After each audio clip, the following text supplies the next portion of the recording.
We are up at the start for our first and only 7-boat race of the weekend. This is the championship for the men's lightweight eights.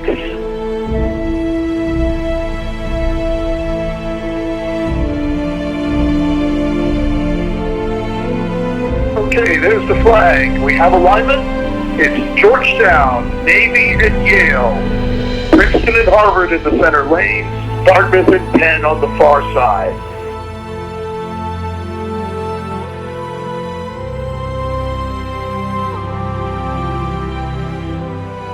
Polling is complete.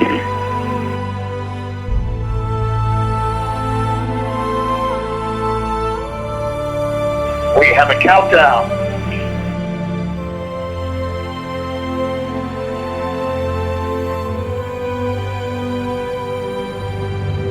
And they are underway. It's Navy, Yale, and Princeton just nudging out in front with Harvard inches behind. 7 boats pretty closely bunched as we cross the breakage line at 100 meters. Princeton has jumped into the lead with a heat over Harvard, but Harvard is revving it up. Harvard is charging, and they have drawn level with Princeton 450 meters into the race.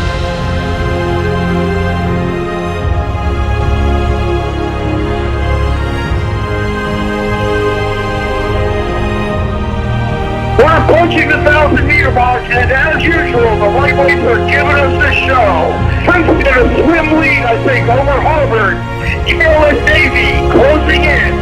Harvard's really up on Princeton now. I think it's getting awfully close to level. This is going to be a real battle royale to the finish.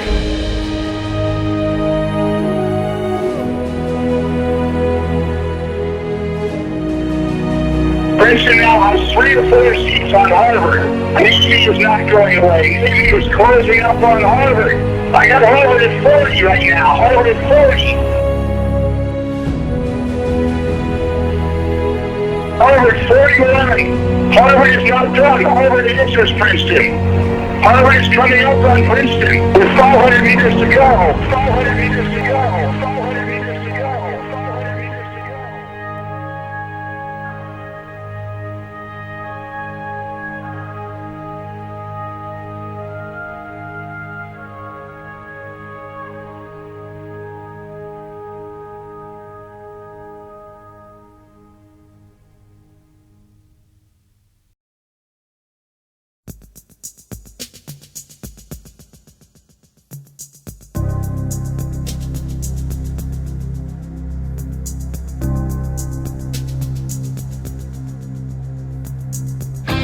You're struck by all the history in New England. You notice walking in for the first time that you are joining a great program. You can feel it at Harvard that you're rowing for something big. You rowed for Harvard, you would be racing for the Sprints title. And then later on in the varsity, you would be racing for the Sprints title and the IRA title. You know, you look around, you see all these pictures, and you see, your rowing has preceded you and will come after you. I think every recruiting class that comes in comes with the aspiration to contribute to that. To keep writing the story of HBL success, and I think it wasn't any different for us. The first few years were really tough because we put in the time. We were down here at the boathouse doing double sessions, whatever it was that we had to do, and not winning. Starting our freshman year, everyone thought that our class was just going to be a big turnaround because we had a bunch of big erg scores. Like we were a really strong team. So freshman years, I guess everyone will figure it out. The class of 2010 was not the most impressive. Well, the 2V was, the 2F was extremely impressive. The recruited class was not. We were struggling a little bit to find the speed that we thought we had. There was, at least as far as like a result standpoint, it was not very redeeming. And after the disappointing freshman year, we all thought, okay, under Charlie's coaching, we're gonna be melded together, and this is gonna turn into something really good. Our sophomore year, it was a rebuilding year. We graduated a lot of seniors, so it was a pretty young team. When we hit the varsity team, we were the bulk of the varsity team. So very early on in our varsity careers, all of us had to put a lot on our shoulders, realizing that from day one that the success of the team was going to depend on how we were performing.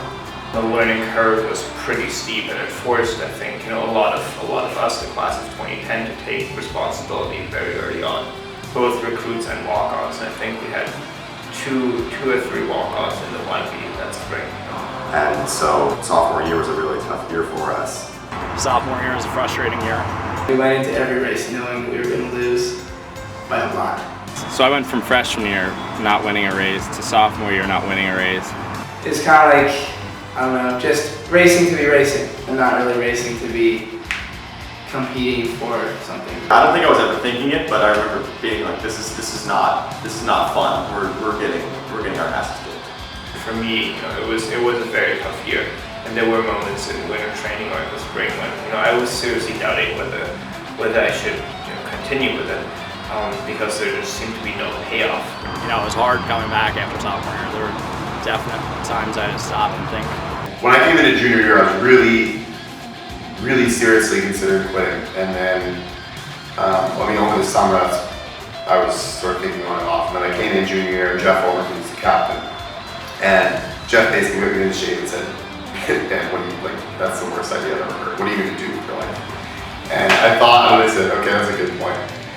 The impressive thing is I felt like our class really stuck with it and just believed in our coaches, believed that we were going to be successful and be able to get things done. We could have just given up. People could have quit after sophomore year season.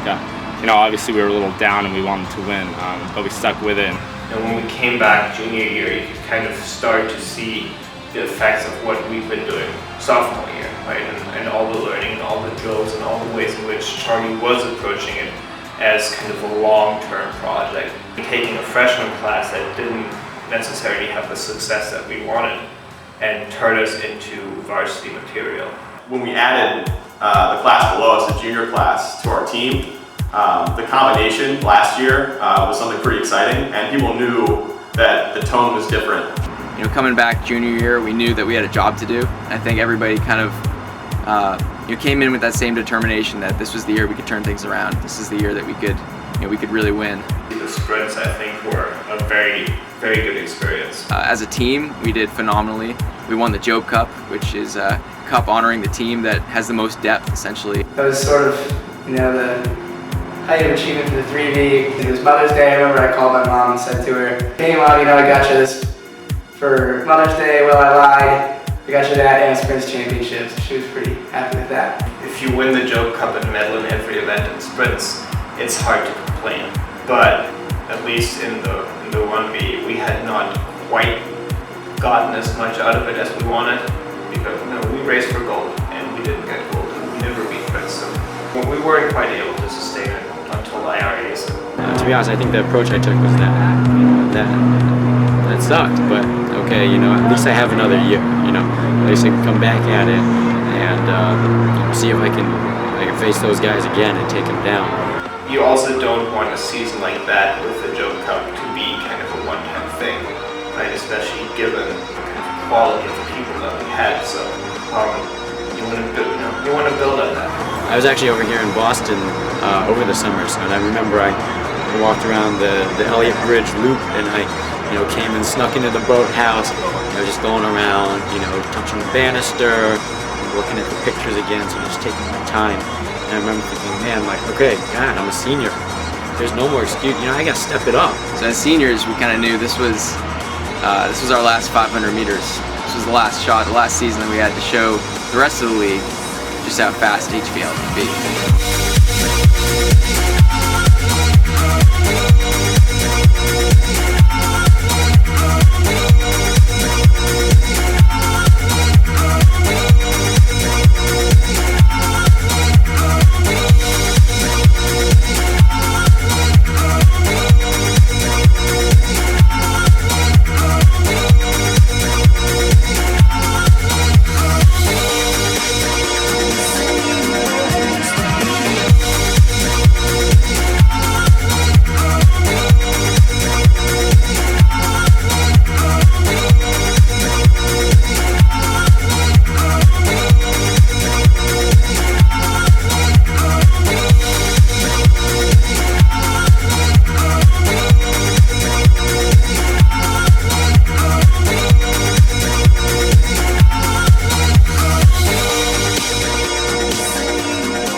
now it's still warm outside. It's not winter yet in Boston. The fall training is sort of like a little bit more fun time, I always think, especially when we're all coming back from the summer.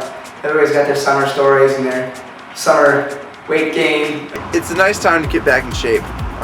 The river is just, it's beautiful, especially when the leaves start turning.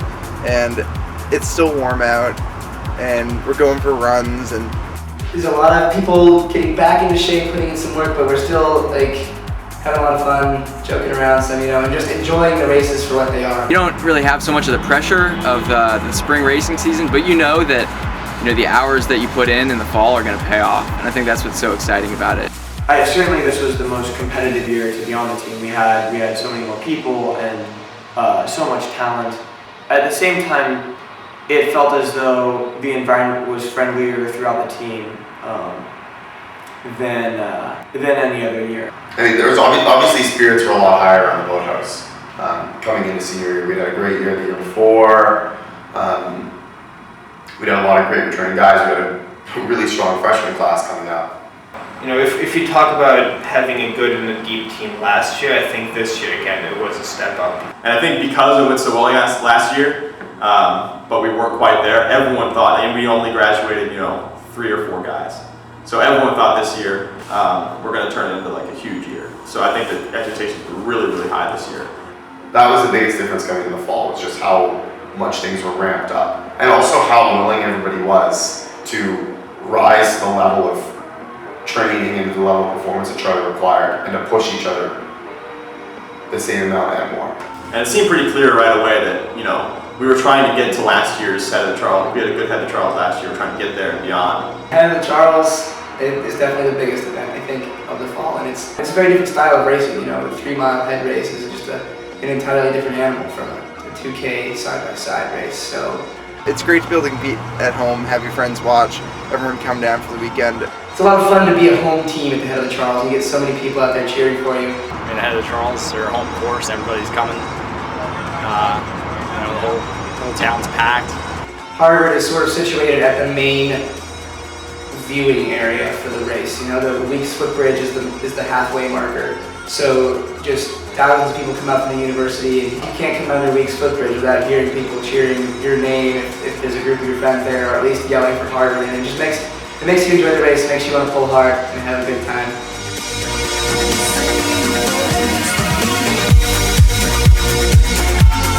I think it was the best Head of the Charles showing we've had in many years, and you could see how the margins that we traditionally had in the fall too.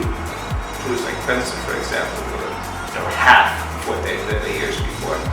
When we came off the water, Princeton beat us by 7 seconds or something, but the response was, well, we have 9 months to cut down 7 seconds, or turn 7 seconds down to 2 seconds off.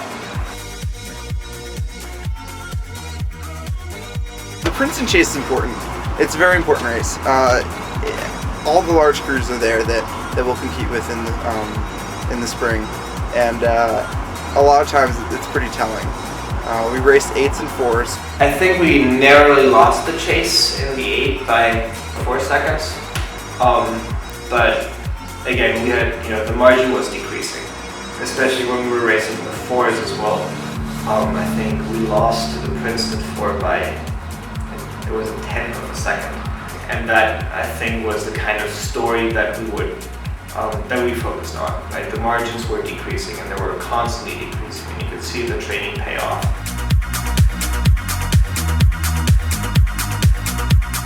Tail Charles is usually fun. There's been some nice conditions where it's like 60 out, and there's other times where there's ice in everyone's tracks and don't finish the race.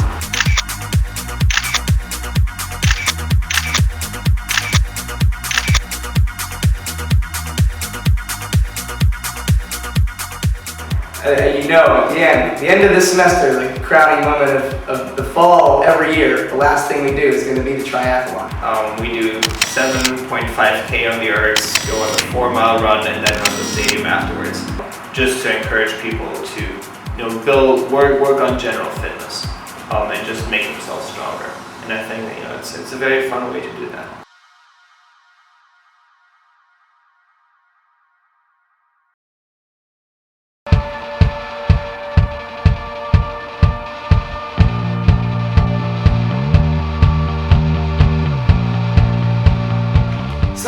starts with the end of the triathlon, really. Christmas break is always one of the most challenging parts of the winter, probably, because I know it's so hard to keep motivated when you're at home and there's just all kinds of turkey and Christmas food and whatnot sitting out. But you do want to stay in shape, and in fact, that is the crucial period of the year where you work on that base endurance and you work on the fitness. It's important to keep up the training, especially when you're eating huge meals at home. And you're not working out, you're certainly not having mandatory practices. And if you have 4 weeks right at the middle of winter, at the end of winter, it's very crucial that you do good work. And the Winter Points contest is there to motivate people to do exactly that. Because you have an online spreadsheet, you're competing against your teammates. Like you get so many points for doing a 10-minute, 4, 3, 2, 1, stepping up the rate on the erg. You get so many points for doing a half-hour steady state, or so many points for biking. It doesn't matter what you do, but the idea is, work out, get better every day, get stronger every day. And then whoever has the most points at the end of the winter when we come back usually gets some sort of a special prize. And so the idea was to keep people in shape during the winter, at least somewhat. It's certainly gotten me out of bed and made me go for a run or try to use the multipliers and bonus workouts to my advantage to try to get the most amount of points with the least amount of work. Least amount of time. Training at the triathlon and through the Winter Points contest, something that I really respected was the fact that although guys were pushing each other, they were doing so in a very positive way. Eventually, after a week or so, I was scrolling down trying to get a sense of what everyone was doing. I was like, oh my gosh, I really need to be doing some more here, right? Because people were just logging hours and doing very good stuff. And I think again, you can see how some guys really transformed themselves, absolutely transformed themselves over a period of 6 weeks.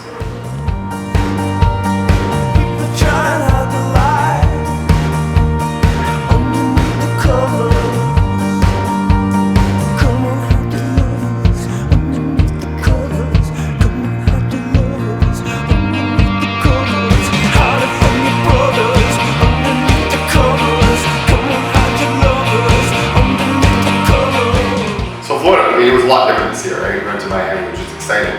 Florida's a lot of fun. Florida's great because you get to go and row and not have any other worries. You get to actually sit back and enjoy the rowing for what it is. Florida's fun. It's grueling at times. We did a lot of volume when we were in Florida. A lot of days we were out there and we were the last one out there. And although by the end of the practice I was cursing out my breath ready to go in, it certainly paid off. We're going twice a day. We're tearing up our hands. It's hot. We're putting in a lot more water time than we would in a normal practice. You rip your hands up and you start racing each other. But then you're with each other all day. And so that's also when you start to mesh as a team a little more.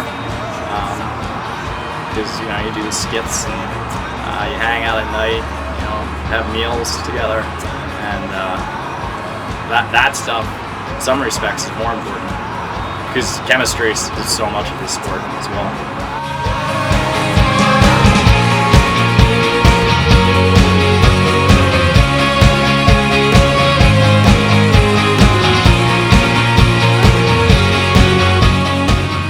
It was probably my favorite Florida trip. I can't remember a Florida trip where we got the boats going so quickly. You have a lot of guys going very hard. You have a lot of guys with their eyes set on the 1B, right? It's not just 8 guys, but it's 12, 15, however many guys you have that really showed up in Florida this year expecting to make themselves stronger, make an impression on Charlie, move boats.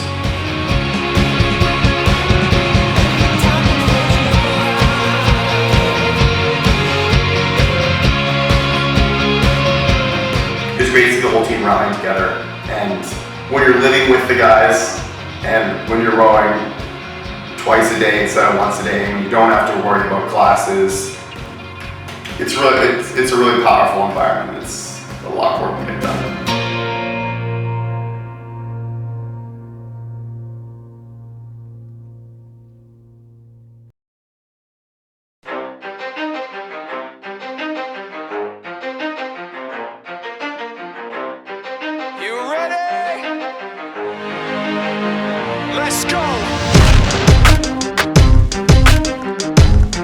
Yeah. For those of you that wanna know what we're all about, it's like this, y'all. This is 10% luck, 20% skill, 15% concentrated power of will, 5% pleasure, 50% pain, and 100% reason to remember the name. The winter erg season after we come back is definitely sort of like the dark ages for the crew season, and the hardest time to be down here at Newell. But it's just a lot of erging. Stays up, that means when he puts it down, Tox picking it up. Let's go. But walking into the boathouse on a freezing cold February afternoon, you walk upstairs, you open the door, and you see 40 guys just cranking it on the ergs, lined up row after row. Everybody's sweating, the techno's blaring, fans from the ergs are spinning, and you see all this, you take it in, you leave everything at the door, and you tell yourself, it's time to work. As soon as you sit down on the ergs and everyone's there and everyone's around you ready to go, you just, you kind of forget about everything else and you really hone into what you're doing. And it's like any other trouble you have in the world is gone, except for like you're in this dogfight with two guys next to you, and that's it. This is 10% luck, 20% skill, 15% concentrated power of will, 5% pleasure, 50% pain, and 100% reason to remember the name. Throughout the winter training, guys really pushed each other and really wanted others to be rising to the same level. It would give you a lot of reasons to just come down here every day and train, have some fun doing it, just go hard, 10-minute pieces on the earth, all that stuff, and think that this is a worthwhile thing to do. There's reasons why you come down here. What keeps you training, what keeps you pulling hard for the workouts is sitting on the earth and seeing the split on the guy's screen beside you, and knowing that you have to go that hard. I think a lot of people on the team make a lot of progress with their conditioning and everything during the winter because it's difficult, both psychologically and physically. There's a lot of days when I come back to practice and I say, oh my goodness, why am I putting myself through this every day? But I think we were all really confident in Charlie, and we should be. During or after a workout or something like that, you're crossing paths, going to the water fountain or the bathroom or something like that, and you just kind of, the nod, the kind of mutual understanding of, okay, yeah, we're going for the same thing. This is 10% luck, 20% skill, 15% concentrated power of will, 5% pleasure, 50% pain, and 100% reason to remember the name. This is 10% luck, 20% skill, 15% concentrated power of will, 5% pleasure, 50% pain, and 100% reason to remember the name. See guys dropping scores, and you could see people just trying to squeeze out some extra seconds on a daily basis, really. Right? In the working hard in the tanks, working very hard on the ergs. It's always fun when you see Charlie like kind of smiling after the piece, and you look over because he's like, that was pretty fast. Take the weight off the top. That's it, make it light.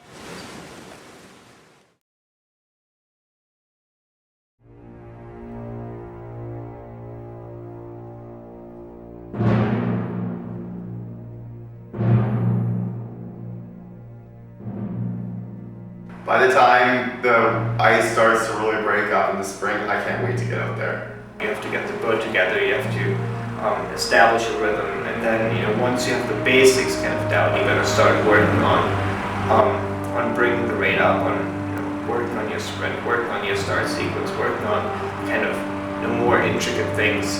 It's good. Charlie does a good job of ramping us into the work. I mean, while Charlie trains us hard, he also knows what we can handle and knows that a smooth transition onto the water is going to mean a lot more as far as guys staying healthy and avoiding injury. I think he saw that the team had a lot of potential and a lot of depth. So he needed to do, I think that Charlie knew he had to race us a lot to see exactly what we were capable of, put us in different combinations and things like that.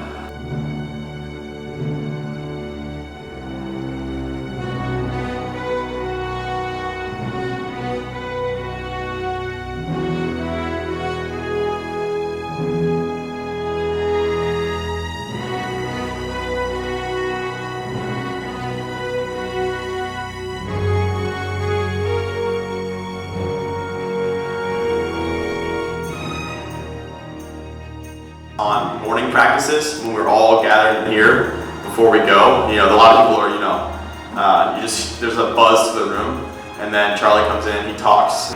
He always seems to bring us together on a Saturday or Friday after practice, start off with some random story about his uncle, his brothers, or someone else on a farm, and get us all excited, really focus our attention onto what we have to be doing that day. Sometimes he uses phrases and, you're not even thinking about rowing because you're thinking about what he just said. And he talks for too long or something, and he says that he's talking too much, and then we go on, we clap it in or something. All boats set ready. 3, 2, 1, set, go!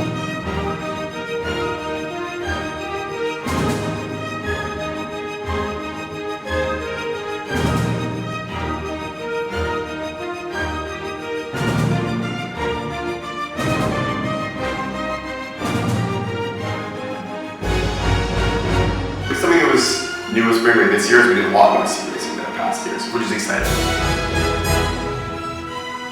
Being able to line up against other boats and be switched and do some seat racing is really a lot of fun. And it's really a great way, and I think that Charlie uses it as a positive training tool to get guys to make sure they're rowing as hard as they can. In some respects, it's almost more fun beating your own teammates because you're with these guys all the time. You actually know them.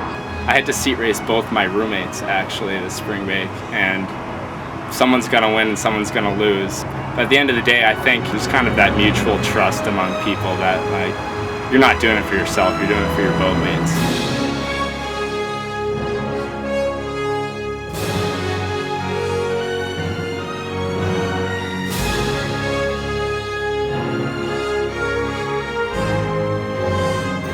Charlie's a technician.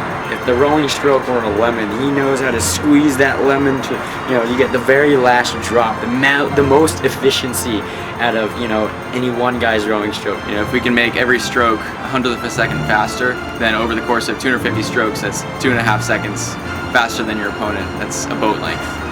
Winning consistently is about hard work. It's about showing up every day, really putting in the effort and mastering your craft, knowing exactly what makes you faster and what doesn't, eating exactly the right things, training hard, having a good training regimen, having a good approach. Consistency is something that Charlie is very good at getting. He wants us to win, right? He's not someone who would race for second himself, and he's not someone who expects his crews to race for second.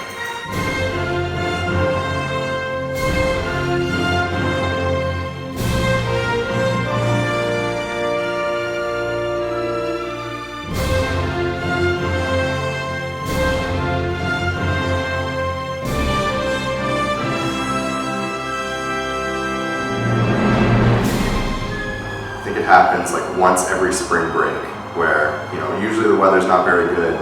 There's always that one morning where it's like sunny, the basin is really calm, and Charlie goes out and makes us row like 10 miles, and we do like 4x2K or 4x1500, and then we'll throw in a 1,000-meter piece, and we'll do a piece in the powerhouse. Some number of pieces that wasn't predetermined. You just you do one, and then you might do another, and then you don't know exactly what you're doing. You just know you're going to be pushing at some point. You're just waiting for Charlie to tell you. And even though you're exhausted and almost begging to not do any more work, I really love those practices. Being down by the Museum of Science, and just you own the basin. There's no one else around.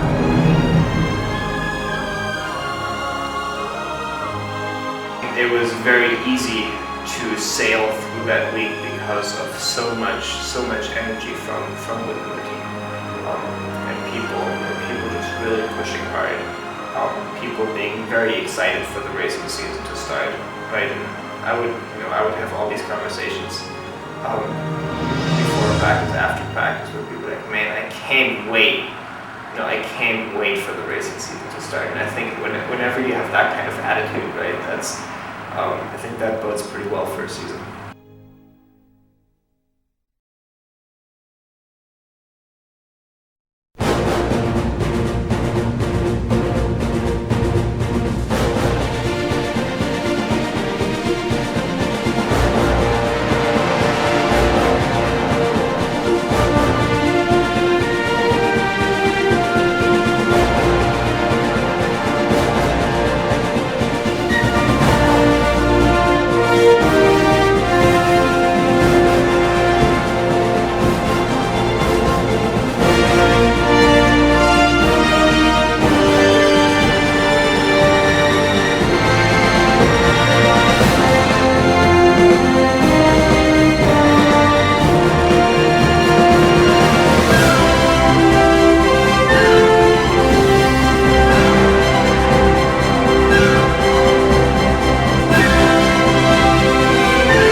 think Cornell Penn, at least in the 1B, we were pretty surprised by how easily we could break away. At the 1500, Cornell made a strong move, and we were all ready for it, and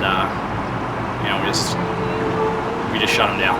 The Dartmouth race was a pretty weird one. Dartmouth was definitely a tougher race than we were expecting.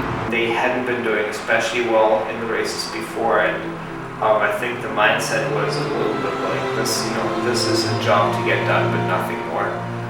Maybe a little bit too much though. They stuck with us for quite a while. We came off the water and we won at the end by a length of open or something. But it was the closest race we'd had all season against what we thought would be the weakest team. When we came to the boathouse on Monday after the race, it was very clear that no one is going to hand us anything. And if Dartmouth can put on a fight like that, Navy sure can, Yale sure can, Princeton certainly can.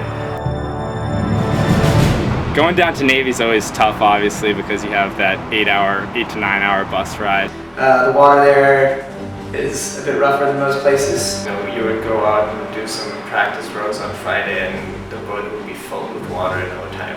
It had been a long time since we won down there. I've heard different numbers, but many, many years. They are very, very protective, in particular about their seawall that covers like the last 700 meters of the race. Under no circumstances will they not move on the other crew during the wall. That's their thing.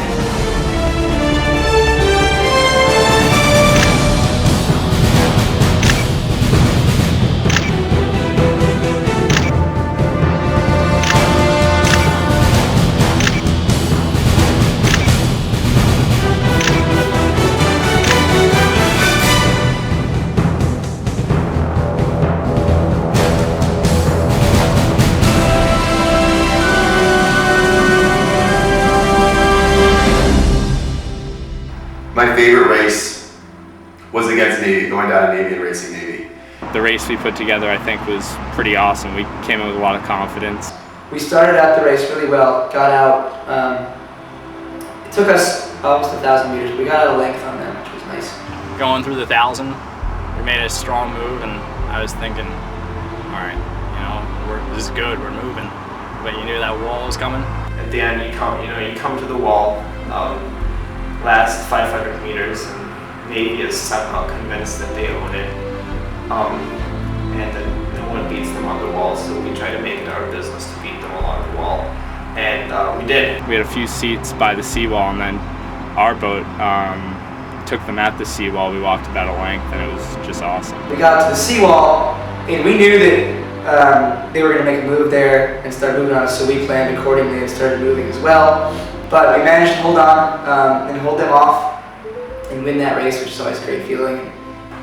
I think that race gave us a lot of confidence in our racing abilities, and in our focus and in doing the kind of things that we needed to do when it counted. And I always get some extra pleasure out of beating the U.S. military. HYPs is always and has always been, I think, the greatest race of the dual season. Whatever happens, you're always going to have three very fast crews. And you know that Princeton and Yale will bring their best. And especially with how it played out this year, obviously, you could certainly expect a showdown. Right? You had 3 undefeated 2Bs. You had 2 undefeated varsity 8s. It's the dual season, but it starts to have that championship feel a little bit more, right? Where it's not just you drive somewhere, you have a quick race and you go home, but you're racing for the cups and you're racing for what really feels like a highlight of the season.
HYPs was amazing.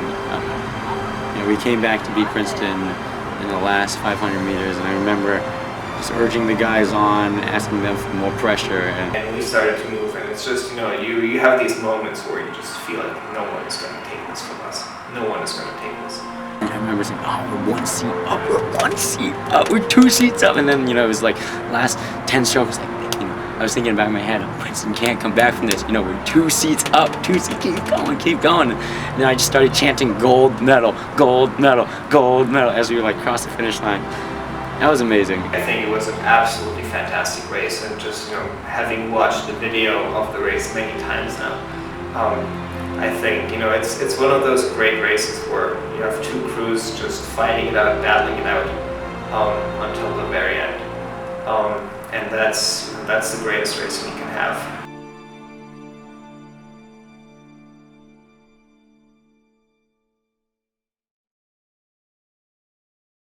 It's great to have an undefeated dual season, right? But championship crews are made at the championships, and that's when you're really asked to step up, and that's in many ways, whether that's adequate or not, that's where the tally is drawn, and where people judge you by, and where your season becomes a mediocre season, a great season, whatever, and. The championship racing, because of that, I think is often very different than regular season racing. Charlie's talking about people are putting in bids, right? People stick with you for longer. People try things that they wouldn't try in regular season racing, was throw on very hard, sprint for the halfway point, all these things, because it is just mentally a very different setting.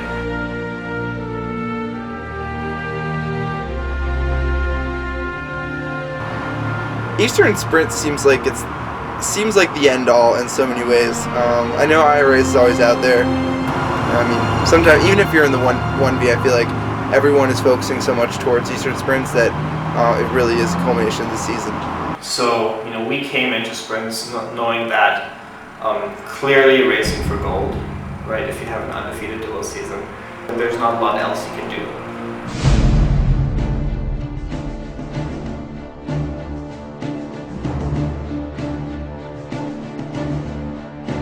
Every crew shows up ready to fight on Eastern Sprints. It's one of our only races where we race twice in a day, and 6 or 7 boats across. There's nothing like it. You know what you have to do, and you sort of put everything in order, and it becomes a moment where you're trying to focus. You start underneath the bridge and just battle that for 2K. Yeah, the adrenaline is kicking. You just try not to look at the boats next to you to get psyched out by the other guys sitting across from you. And there's also that little bit of excitement, that you're ready to go and you're finally here.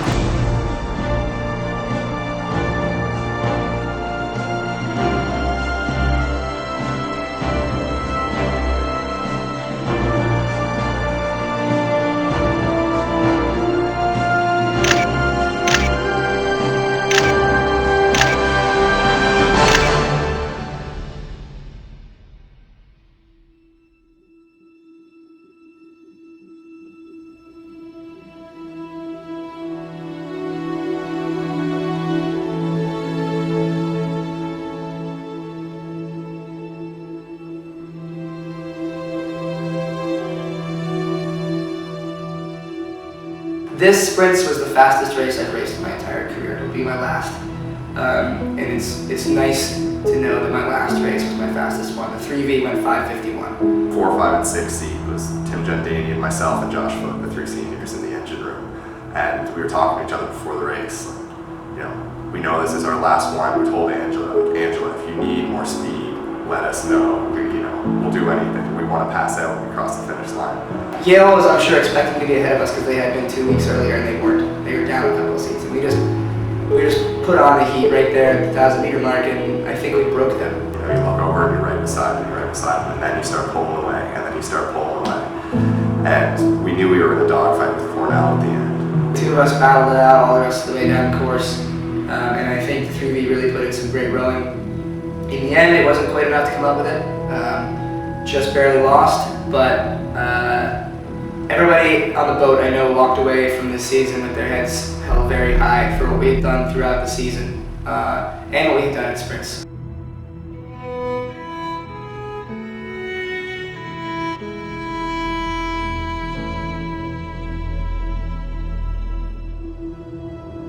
Charlie's saying that the focus was on the process. I think the process of the race was amazing. We came back from a boat down off the start, and although we knew that we never had a strong start, being able to row through and pass Navy in the past 10 strokes was immensely satisfying. The sprints, we had a tough start, but I was really proud of the way the boat. We were behind Navy by a length of 1,000, and to walk through them in the meat of their race. They've always been known for sprinting, and we moved back through them and actually beat them, and we didn't give up. I mean, that's you can't ask for. The race results won't always go your way, but it's that stuff you can take away. Although it was our last race, it's definitely not the most memorable race of the season for me, and so I still look back at the season as the most enjoyable one.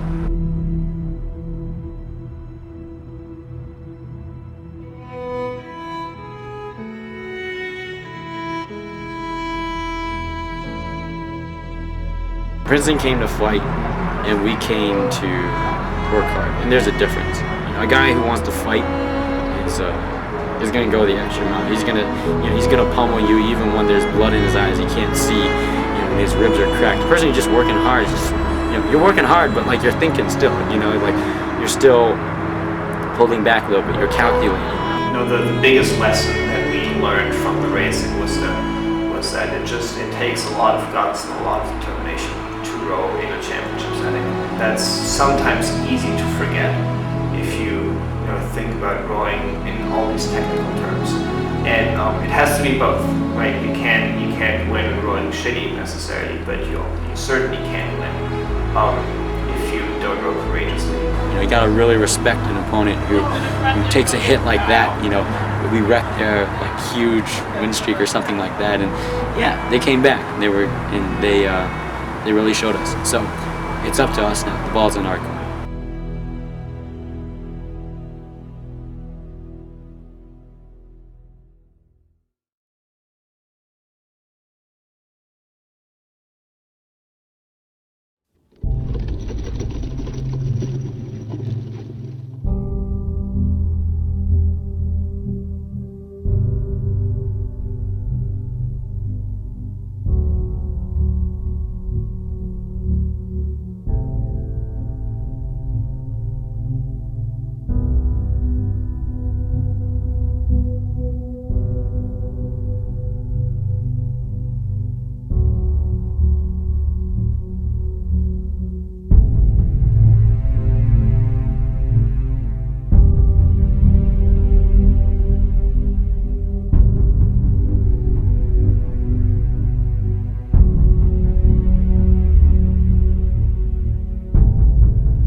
We are up at the start for our first and only 7-boat race of the weekend.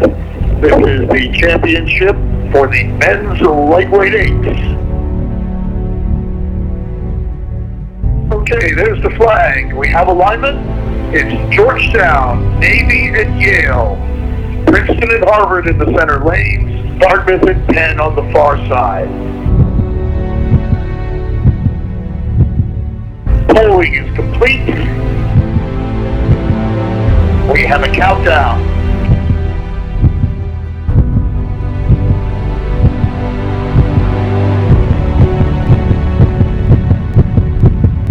And they are underway. It's Navy, Yale, and Princeton just nudging out in front with Harvard inches behind. 7 boats pretty closely bunched as we cross the breakage line at 100 meters.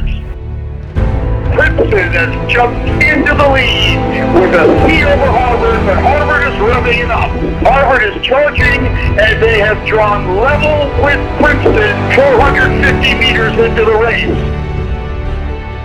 championship crews are made at championships. It's up to us now. The ball's in our court. Go harder than you want and then go hard again. You certainly can't win if you don't go courageously. We're approaching the 1,000-meter mark, and as usual, the lightweights are giving us the show. Princeton a slim lead, I think, over Harvard. Yale and Navy closing in. Harvard's healing up on Princeton now. I think it's getting awfully close to level. This is going to be a real battle royale to the finish. A guy who wants to fight is going to go the extra mile. He's going to pummel you even when there's blood in his eyes. He can't see. Princeton now has 3 to 4 seats on Harvard. Navy is not going away. Navy is closing up on Harvard. I got Harvard at 40 right now. Harvard at 40.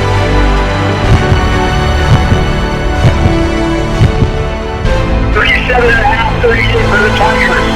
They're putting the hammer down the arch. Here they come. Harvard 41. Harvard is not done. Harvard answers Princeton. Harvard is coming up on Princeton with 500 meters to go.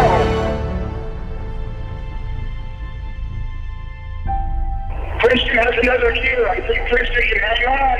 Let's say shift a second time.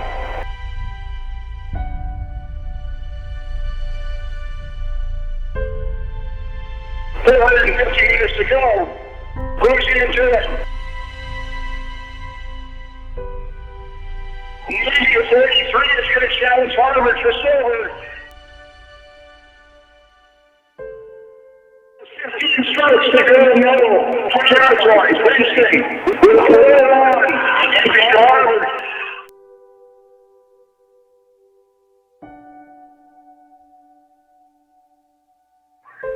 Third place, Harvard, 538.01. In second place, Navy, 537.05. And in first place, Princeton, 536.06.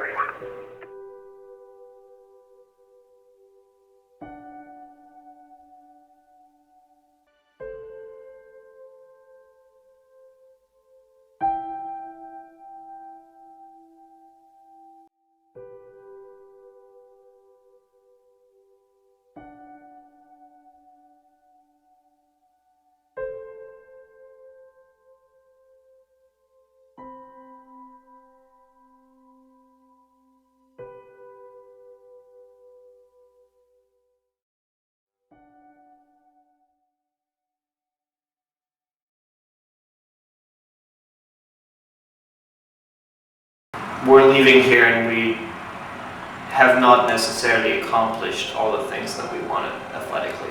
I certainly know I came here knowing that I wanted to win the sprints, and I wanted to win the IRAs, and I wanted to get my Hamley jacket. And neither of those things happened. So there's always going to be a feeling of incompleteness in that regard. But I think it's important not to lose sight of the fact that we all got a lot out of this, right?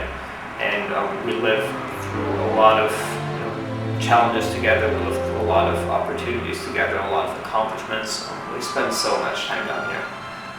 I think as long as we can look back on the past 4 years and say that we've grown with the challenges, not just necessarily as athletes, but really as people, right? And that we leave here more complete, more mature, more well-rounded than we came in. I think that is the greatest accomplishment. That's really what sports is all about, was that race. We had a great race, and sports really are about making a good show for people. And it would have been more fun for us maybe if we had won by a lot, but it would not have been this great a race. And so whether win or lose, it was really a spectacular sporting event. It's the best season I had here at Harvard, obviously, and I think the best season I've had as a rower.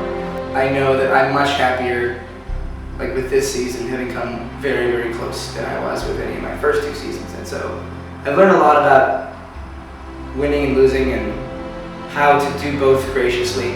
It's not necessarily the end outcome. It doesn't really matter what color the medal is that you take away from sprints, or whether you get the shirt off the back of your opponent, but really just enjoying the process. To go from touching an oar for the first time to being able to race on that stage.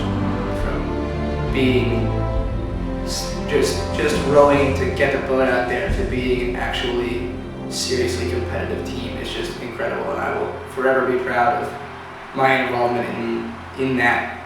Rowing for, you know, the team that everybody wants to get, and that's one of the best compliments you can have, to say that, you know, you did row here is, you know, something to be proud of for life.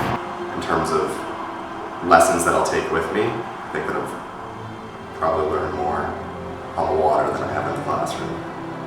I mean, the biggest thing for me that I took away from rowing in Harvard was just to persevere. Rowing for HVL has asked much more of me physically than anything else ever has in my life. If you'd asked me in high school if I could push myself as hard as I did physically, mentally, I think I'd tell you you're crazy with some of the things we've done. There's times where you feel like you can't go any further, and usually you can.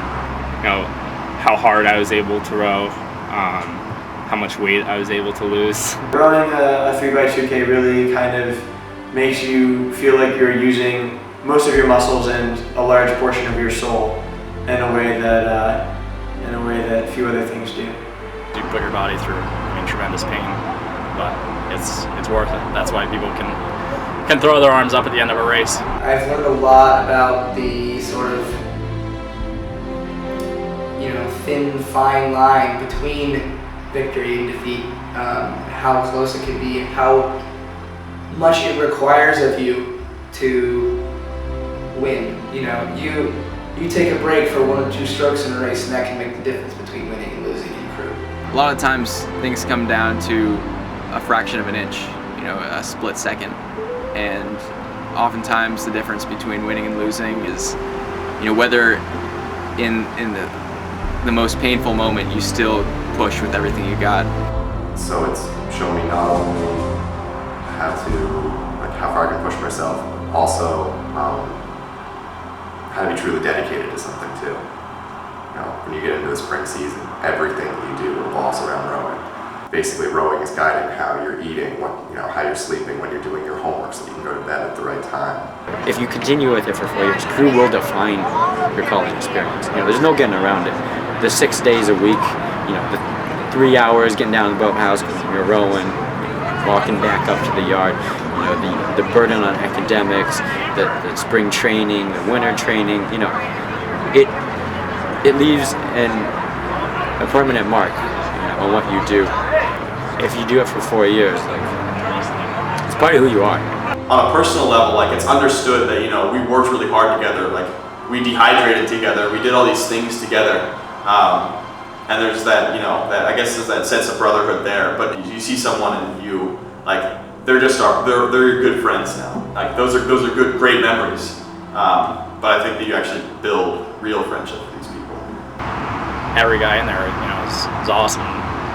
You know, I really felt like we got along really well, and I think that was also, you know, owed a large part to our success. I don't know, maybe I'm crazy or something, but it's fun, you know, when, like, you get everybody working, everybody on the same page, and the boat just crackling through the water, and you can just feel that pressure, and like, I love that. Just that thing when you're walking through another boat, and then you're like, you know, I'm on Cox, and I'm on stroke, I'm on 7, put me on 6, get me on 6, I got 6, 5, you know, you just count it down. I love that. Oh, there's nothing better than just that surge as you, like, rip through another boat, and then you feel that other boat breaking. That's amazing. You know, whether you come in first or second or third or whatever, it has been a very, very rewarding experience for me, and I am deeply grateful to everyone on the team, especially this year, you know, to have allowed that to flourish and to enable that kind of atmosphere, and to just carry each other through it, and to, you know, really focus on the task at hand, have fun doing it, you know, enjoy the time down here together, and really, you know, try to leave a mark, not just on HVL history, but, you know, on the experiences that we had with each other. and just make this a good time, right? Every day is a good day for rowing.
Here's my key, philosophy.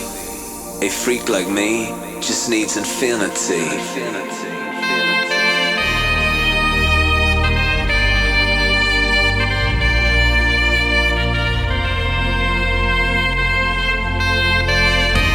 Relax, take your time.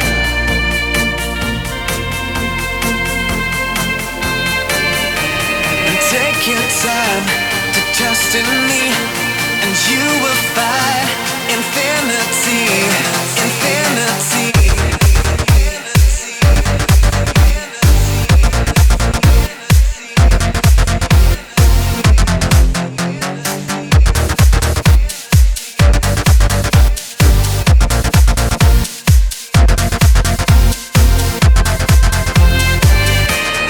Take your time to trust in me, and you will find infinity, infinity.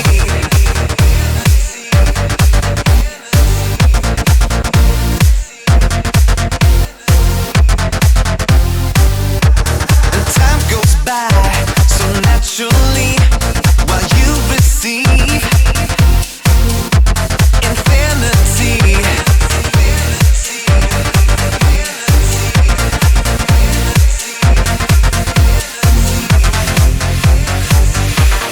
Here's my key, philosophy. A freak like me just needs infinity.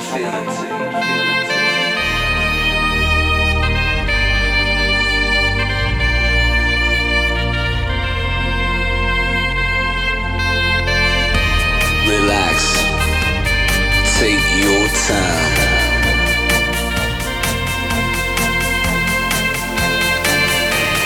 Take your time to trust in me, and you will find infinity, infinity, infinity, infinity, infinity, infinity, infinity.